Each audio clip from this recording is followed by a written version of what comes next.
Pour marquer ses 50 ans de carrière et annoncer son nouvel album, les radios francophones lui ont consacré un feuilleton documentaire, comme à Alain Bachin, Françoise Hardy ou Barbara. Le Stéphanois est un monument, mais un monument en mouvement.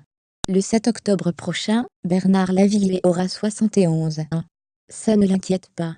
Il soigne tranquillement son rhume au pain et à l'huile d'olive, aux huîtres et au champagne.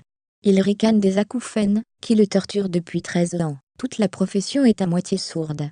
À 120 décibels, les soirs de concert, sans protection, on devrait être mort. Sa femme et son manager l'accompagnent. Dans Roméo, son pote Carolo va nous rejoindre.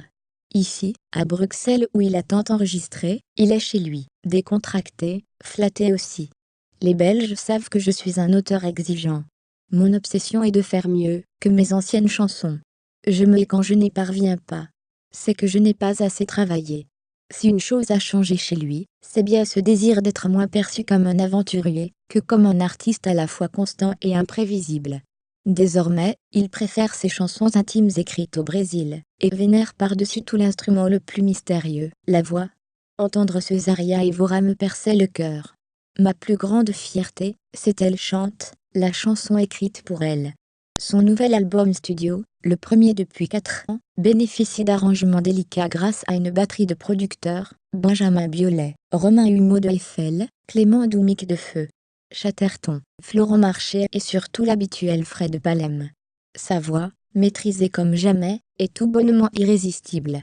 5 minutes au paradis frappe par ses mélodies nostalgiques. Paris la grise, Montparnasse Buenos Aires, Muse et puis l'espoir, je l'ai mise au final pour me faire pardonner de ce qui précède le rire. Mais bien sûr, on va surtout parler de ces chansons liées aux actualités les plus dures.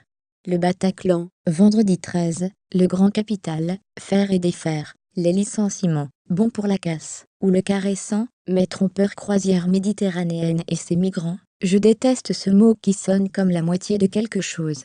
Ces gens fuient la guerre et la faim. Ce sont des réfugiés.